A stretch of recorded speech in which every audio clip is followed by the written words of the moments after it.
Hello, మొదలుపెట్టాం. కశ్యపాన్వయ సంజాతం నారసింహ పదాశ్రితం రామానుజగురుం వందే పాణినీయపయోనిధిం. యస్తుతిం యతిపతి ప్రసాదనీం వ్యాజహార యతిరాజవింశతిం తం ప్రపన్న జనజాతకాంబుదం నౌమి సౌమ్య వరయోగి పుంగవం. సంపదాం లోకాగ్రామం శ్రీరామం భూయో భూయో నమామ్యహం. మన రామానుజ గోష్ఠికి శబ్దంగా ఆహ్వానం పలుకుతున్నాను. నిన్న మనం భగవదాజ్ఞగా ఆదిశేషుడు రూపంలో ఉన్న ఆదిశేషుడే రామానుజుడుగా లోకంలోకి భగవదాజ్ఞగా రావడం, అది ఆయన ఈయన యొక్క జననం గురించి చాలా మటుకు నేను తెలుసుకున్నాం. తర్వాత విషయం చెప్పుకున్నాం. కేశవ స్వామియాజీ అలాగే శ్రీదేవి అంశమైనటువంటి పెరిపిరాటి అయినటువంటి కాంతిమతికి తనయుడుగా రామానుజులు అవతరించారు. వీరు రామానుజులు అవతరించిన పింగళిని స్మరించినా చాలు, పింగళి నామ సంవత్సరాన్ని స్మరించినా కూడా పాపహరణం అవుతుంది. ఈ శ్రీశైల పూర్ణులు ఈ సంగతి విని ఇలా బిడ్డ పుట్టాడని తెలిసి మేనమావ గారు బిడ్డను చూడవచ్చి జాతకర్మ నామకర్మలు కేశవస్వామియాతో నుండి జరిపించి బిడ్డ భగవదాజ్ఞ చే పుట్టినని జ్ఞాన దృష్టి తెలుసుకొని రామానుజుడు అని సాముద్రిక శాస్త్రానుసారముగా అవయవములు ఉన్నందున ఇళయాన్వాను అని లక్ష్మణుడు అని పేర్లు పెట్టి తిరుమలకు వెళ్ళిపోయారు. మనలో సాధారణంగా అన్ని కులాల్లో కూడా ఈ మేనమామకి ఒక ప్రత్యేకమైనటువంటి అర్హత, పోస్టు, కొన్ని బాధ్యతలు కూడా ఉంటుంటాయి. అందరికంటే మేనమామ గారి ఇల్లే ఎంత మనం పెద్దవాళ్ళైనా అమ్మని మన వాళ్ళు ఎత్తినా కూడా ఆ అమ్మమ్మ గారి ఊరు మేనమామ గారి ఊరికి వెళ్ళాలని అనుకుంటాం. ఎందుకంటే వాళ్ళతోటి అటువంటి ప్రేమ కలిగి ఉంటాం పరస్పరం కూడా. అంచేత ఈయన వచ్చారు, శ్రీశైలపురంలో వచ్చారు మనల్ని చూడటానికి. వచ్చి ఈ తండ్రి గారి చేత, ఈ రామానుజు తండ్రి గారి చేత, సోమయాజి చేత అన్ని కూడా జాతకర్మలు నామకర్మలు అన్ని కూడా చేయించారు. బారసాల అన్ని కూడా చేయించి పేరు మాత్రం ఆ రామానుజుడు అంటే రామానుజుడు లక్ష్మణుడు కదా, అలాగా లక్ష్మణుడు బలరాముడు ఇవన్నీ కూడా రామానుజులుగానే ఆదిశేషుడు వచ్చారు కనుక రామానుజుడు అని పేరు పెట్టారు. ఇళయాన్మాను అని, లక్ష్మణుడు అని కూడా ఈయనకి పేర్లు పెట్టి మళ్ళీ తిరుమలకి వెళ్ళిపోయారు. ఇక రామానుజుల యొక్క విద్యాభ్యాసం ఎలా జరిగింది అనేది వాళ్ళు మనం కొత్త అంశంలోకి పెడుతున్నాం. రామానుజులకు అక్షరాభ్యాసము ఉపనయనములు చేసి శాస్త్రమునందు అభ్యసింపచేసిరి, వేదములు నేర్పించిరి. స్వమత స్థాపన చేయవలనన్న అన్యమత వాదనలు తెలియట అవసరము కనుక రామానుజులు కాంచీపురముననున్న యాదవ ప్రకాశుల వద్ద విద్యాభ్యాసం ఆరంభించిరి. అట్లు 16 సంవత్సరములు గడిచెను. రామానుజుల తండ్రి కేశవ స్వామియాజీ సద్వంశమున జన్మించిన తంజమాంబను తన కుమారునకు వివాహం చేసిరి. యాదవ ప్రకాశులు ఒక వ్యాఖ్య చేసిన దానికి రామానుజులు మరి ఒక వ్యాఖ్య చేచుండిరి. సర్వం కల్విదం బ్రహ్మ అను వాక్యమునకు యాదవులు అన్నియు ఒకటియే, అదే బ్రహ్మం అని వ్యాఖ్యానించిరి. అందుకు రామానుజులు బ్రహ్మము సర్వజ్ఞము, దానికి తెలియనిది ఉన్నదా, మొద్దు బ్రహ్మతో సమానమా, ప్రపంచము భగవంతునికి శరీర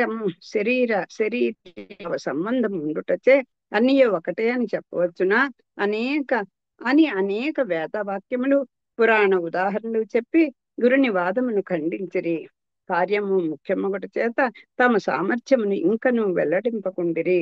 వీడి విద్య కొరకు వచ్చినట్లు లేదు, అయినను వీరిని పంపివేయట ఉత్తము కాదని యాదవులను జాగరూకతో ప్రవచనము చేయుచుండిరి. ఇక్కడ వరకు జరిగిన దానికి టూకీగా కొంచెం చెప్పుకుందాం. అంటే విద్యాభ్యాసం కోసమని ఫస్ట్ గురువు గారి దగ్గరికి యాదవ ప్రకాశులు వెళ్ళారు. వెళితే ఓ సంవత్సరం గడిచింది. సరే, ఆ తండ్రి కూడా ఈ సోమయాజి కూడా ఆ సద్వంశంలో పుట్టినటువంటి తంజమాంబ అనేటువంటి ఆవిడకి ఇచ్చి ఈయనకి వివాహం కూడా చేశారు. చేశాక సరే యాదవ్ ప్రకాశం దగ్గర విద్యాభ్యాసం అవుతోంది. అసలే ఎందుకు అసలు ఈయన ఈ విద్యాభ్యాసం నేర్పించాలి అని అనుకున్నారు? వేదములన్నీ కూడా నేర్చుకున్నారు. నేర్చుకుని దాంట్లో ఉన్నటువంటి అర్థాలు కూడా అర్థాలు వేద తాత్పర్యం అంతా కూడా అవగాహన చేసుకున్నటువంటి వ్యక్తి ఈయన. ఆయన సరే రామానుజుల దగ్గరికి వెళ్ళారు. ఎందుకంటే స్వమత స్థాపన చెయ్యాలంటే ఏం మరి అన్య మతాలని ఖండిస్తే కానీ ఇచ్చేయరు. అంటే మతాలు త్రిమతాలు అని వెనుక మనం ముందు మాటల్లో ఒక ఆ పదం విన్నాం కదా, ద్వైతము అద్వైతము విశిష్టాద్వైతము. అద్వైతం అంటారు. ఇప్పుడు అదే ఇప్పుడు ఈ యాదవ్ ప్రకాష్ చెప్పేది ఏంటంటే సర్వం కల్విదం బ్రహ్మ, అంటే బ్రహ్మే నిత్యము, ఈ ప్రకృతి జీవుడు ఇవేమీ లేవు అని చెప్పేది అద్వైతం. ద్వైతం అంటారు జీవుడు పరమాత్మ అంటారు, ప్రకృతి లేదు అని వాళ్ళు అంటారు. లేదండి, ఈ చిత్తచిత్తులతో కూడినటువంటి నిత్యమైన శాశ్వతమైనటువంటి విషయమే బ్రహ్మ పరమాత్మ, ఆయనే పరమాత్మ అని చెప్పాలి. చెప్పాలి అంటే అన్య మతాల్లో ఉండేటువంటివన్నీ కూడా అల్పమైనవి, అస్థిరమైనవి, అవి మోక్షానికి ఆ దారి తీసేవి కాదు అని తెలిసినప్పుడు కదా ఇది చెయ్యాలి. అంచేత ఈయన ఆ రామానుజులు ఈ ఆయన స్వమత స్థాపన చేయాలి.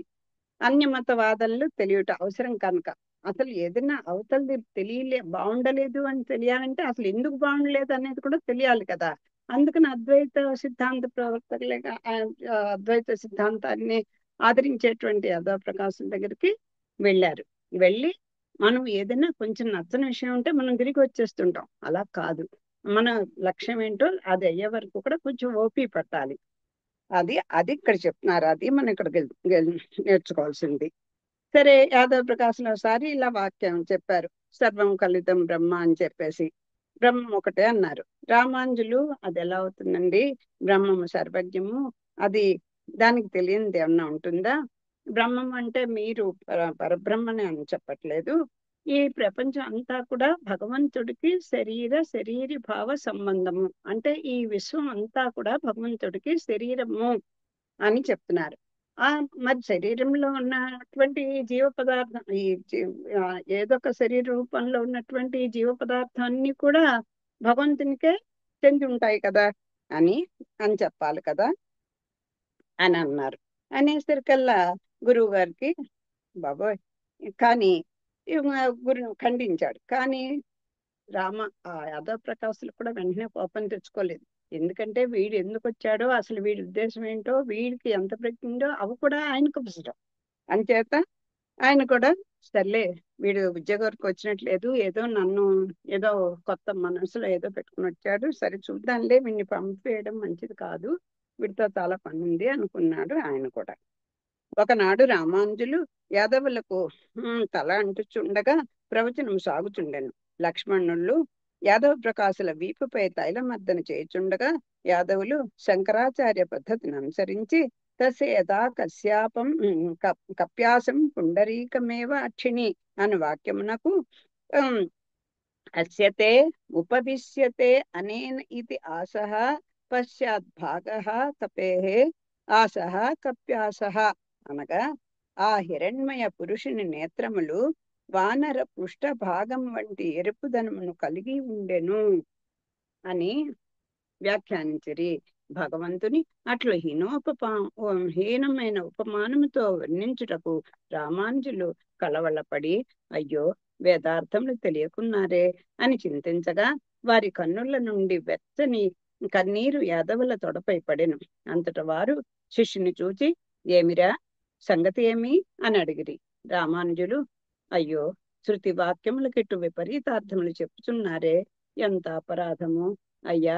కప్యాస పదములోని క అనగా జలము, కం పిబతి ఇతి కపిహి అనగా జలము తాగువాడు సూర్యుడు, ఆశ అనగా వికసించుట కనుక కప్యాసము అనగా సూర్యునిచే వికసించున్నది కనుక పద్మం. సౌందర్య స్వరూపుడకు భగవాను నేత్రములు వికసించిన పద్మముల వలె ఉన్నవని అర్థం కదా అని సమాధానమిచ్చిరి. యాదవులు తమ వాక్యము పరాస్తమగటకు ఆగ్రహించి రామానుజులను నేనేమి చెప్పిన నువ్వు విపరీత వ్యాఖ్యలు చేయుచున్నావు. నీవు గురుడవు, నేను శిష్యుండగా ఉన్నది మనకిరువరకు సరిపడట్లేదు.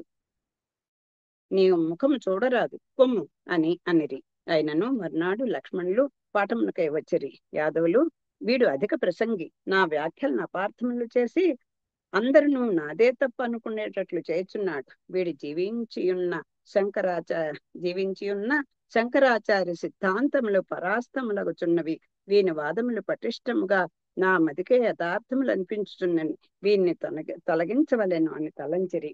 చూడండి, దీంట్లో చాలా మంచి విషయాలున్నాయి. ఈ కప్యాస శృతి అని ఒక శృతి వాక్యంలో ఏం చెప్తున్నారు?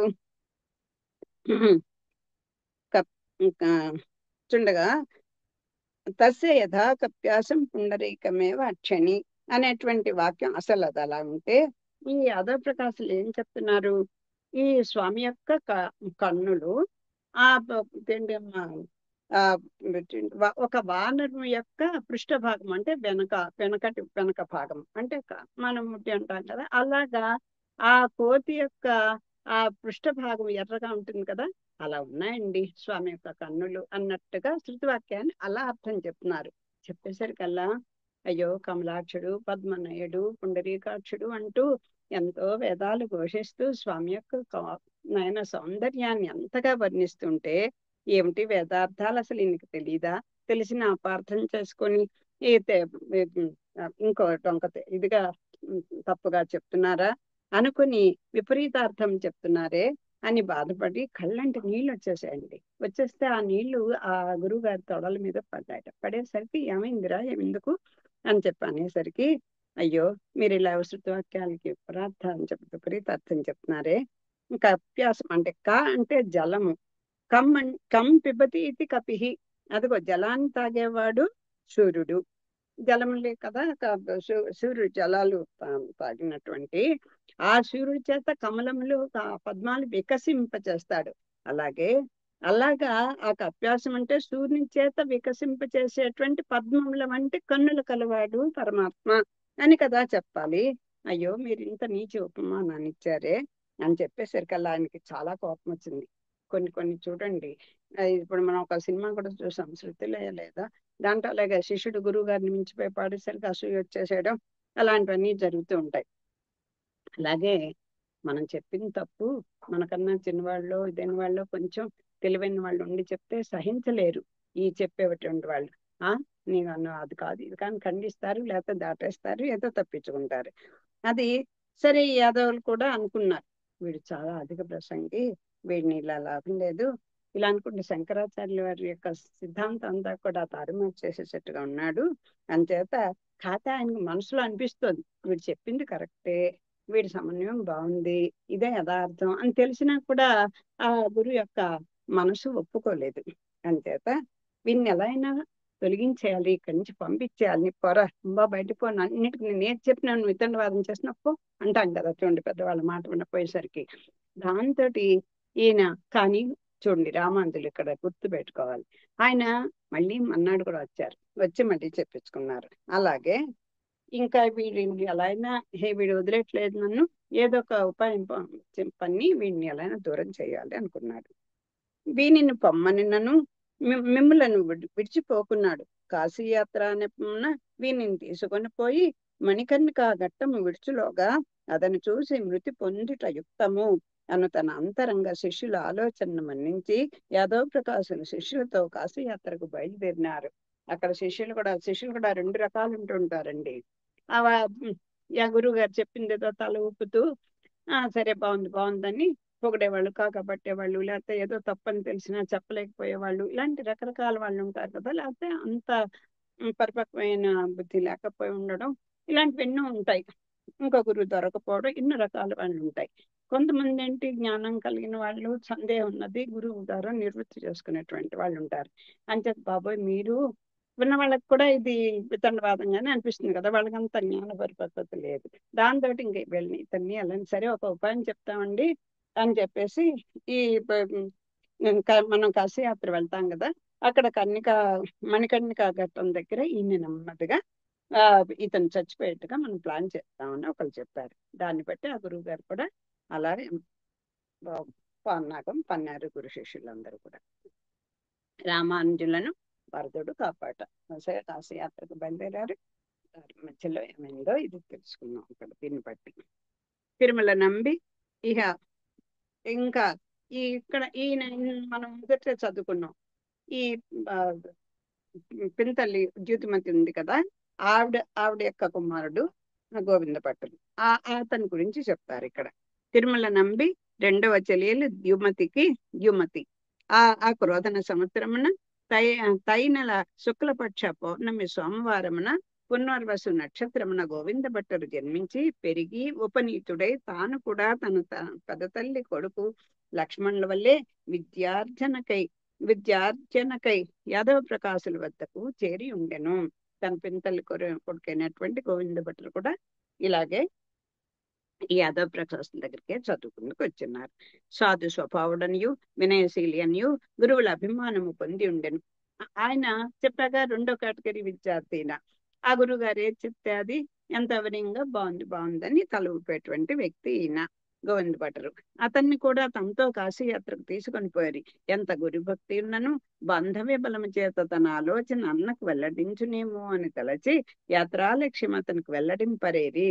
అమ్మో, చూడండి స్వార్థం ఉంటుంది బాబు. ఎలా అయినా వాడు ఆ అక్కచెల్లి పిల్లలు మన పన్నాగం తెలిసిపోతుందేమని వీళ్ళెవరు అతనికి చెప్పలేదు వాళ్ళ యొక్క పన్నాగాన్ని. కానీ గోవింద భట్టుడు జడుడు కాడు. రామానుజులు రాత్రి చీకటి ప్రయాణంలో ఒక చోట మూత్ర శంకకై నిలువుగా గోవింద భట్టరును అన్నతో నిలిచి, అన్న, నిన్ను అంతమొందించుటకే వారి యాత్ర తలపెట్టిరి. నీతో నిలిచి ఆలస్యం చేసినా వారు నన్ను సందేహింతురు, జాగ్రత్త అని చెప్పి వెళ్ళి మిగతా వారిని కలిసి ముందుకు సాగాను. పాపం చూడండి, హితం కలిగిన వాడు కనుక ఈయన విషయంలో ఇదిగో నీ మీద పన్నాగం పన్నారని చెప్పేశాడు. ధృతివాక్యార్థములు చెప్పుకొనొచ్చు పైనము సాగుతుండెను. రామానుజులు ఒంటరి అడవిలో నిలిచిరే. రామానుజులు విద్యాభ్యాసము అలా రకంగా ఈయన ఒక్కడిని వదిలేసి వాళ్ళు ఇంకో దారిలో వెళ్ళిపోయారు. రామానుజులు విద్యాభ్యాసము కంచిలో జరిగినందున ఆ వాసన ప్రభావం చేత లక్ష్మణులు ఓ వరద అని ప్రార్థించిరి. ఒక్కడైపోయాడు. అప్పుడు చూడండి, కష్టం వస్తేనే కదా పెరుమాళ్ళు గుర్తొస్తారు. కొన్నాళ్ళు ఈయన విద్యాభ్యాసం కంచిలో జరిగింది. అంచేత వరదరాజునే ప్రార్థించారు. మరల నొచ్చుకొని, అయ్యో, కంచి చాలా దూరం, అతడి నుండి స్వామి రావలదా అని తలచి, ఆయనను గరుడు ఉన్నాడు కదా అని సమాధానపడ్రి. అమ్మో, చాలా దూరం ఉంది, ఎలా వస్తాడు స్వామి? అయినా గరుడు ఉన్నాళ్లే, రావాలనుకుంటే ఎంతసేపు అనుకోండి. అతనిపై కూర్చుండి వచ్చి నన్ను కాపాడవచ్చును. అతడు వరదుడు కదా, ఏది కోరితే అది ఇచ్చేటువంటి స్వామి కదా. ఆయన తన శయనం అయిన నన్నెట్లు ఆ ఉపేక్షించును. అది ఎక్కడ ఏ దివ్యదేశంలో ఉన్నా అందరు కూడా పరమాత్మ అనేటువంటి భావాన్ని ఎరిగినటువంటి పిల్లవాడు ఇతను. అంచేత నేనే కదా ఆయనకి ఆ నన్ను కాపాడుకుంటా ఉంటాడు. ఎక్కడున్నా ఆదిశేషుడే కదా ఆయనకు కానుకు, నేనే కదా అనుకున్నాడు. మళ్ళీ భక్తవత్సలుడని శృతులు ఘోషించుతున్నావు కదా, పానం చేసి తిన్నను గర్వించు శివునైనా శిక్షించువాడు. అతనికి యాదవులు అభిమానములైన మాత్రం నా సందేహమేలా. అది ఎవరినైనా సరే సముడు అంటారు కదా భగవంతుడిని. అంచేత తప్పు చేస్తే ఎవరిని వదలదు. వరదరాజా, నిన్ను నమ్మిన వాడను, మీరు నన్ను సంపదల్చిరట, నేను నీ సన్నిధికి ఎట్లు చేరుదును అని రామానుజులు స్వామిని తలచరి. అంత వరదరాజస్వామి భార్యాసహితుడై పెరిందేవతాయార్తోటి కూడి వేటగాని వలె దర్శనమిచ్చి రామానుజులను పరిచితుని వలె పలకరించెను. నేను కాంచీపురం నుండు వాడను, నీవును కాంచీపురం అటున చదువుకొనుచుండు లక్ష్మణుడు కదా, రమ్ము, నిన్ను అచ్చటికి పిలుచుకొని పోయేదను, మాతో రమ్ము అనిరి. వారు ప్రయాణించుచుండగా మార్గమున ఇచ్చట జలము దొరుకునా, దాహమగుచున్నది అని పెరిందేవి తాయారు అడిగిన. అంతా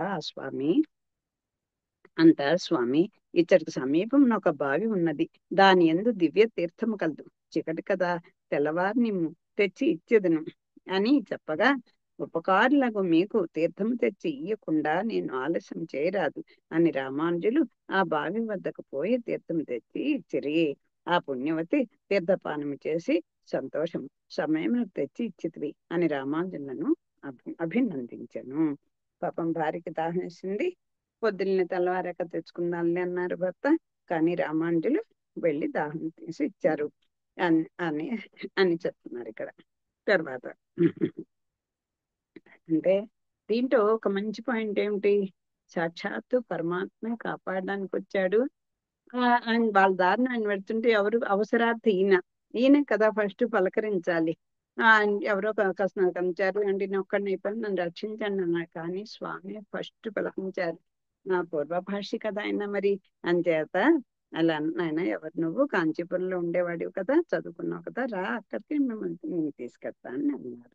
పిమ్మట వారు ఒక చెట్టు కింద నిద్రించిరి. తెల్లవారి లక్ష్మణుని చూచరికి ఆ దంపతులు అంతర్ధానమేరి. ఆ చోటు కాంచీపుర సమీపమై ఉండెను. పుణ్యకోటి విమానం అచ్చట, పుష్కరిణి అచ్చట అని రామాంజులు అచ్చటి వారిని అడుగగా వారు అదిగో ఆ సమీపంనే చూపిరి.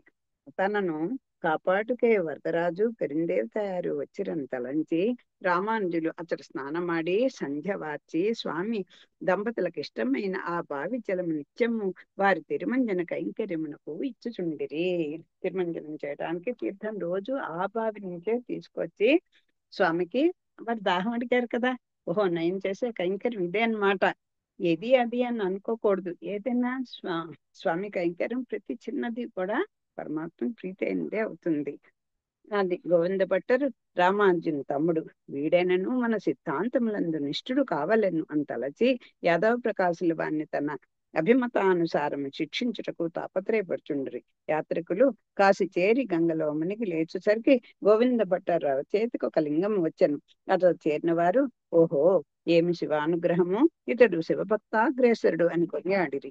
దాంతో గోవింద భట్టరు పరమ శివుడైన ముళ్ళంకాయ లింగ కొండ నాయనార్ అని ప్రసిద్ధి పొందెను. యాత్ర నుండి తిరిగి వచ్చిన తర్వాత ఎన్నాళ్ళకి లింగము చేత పెట్టుకు తిరిగిదవు, దీనిని ఒక చోట ఉంచు అని గురువాక్యము ప్రకారము భట్టరు ఆ లింగమును తన ఊరు ఆ మధుర మంగళమున ప్రతిష్ఠించెను. అయ్యా డిస్టర్బెన్స్ అండి, ఒక్క క్షణం కలుపుకొడుతున్నాడు, ఒక్క క్షణం అమ్మా.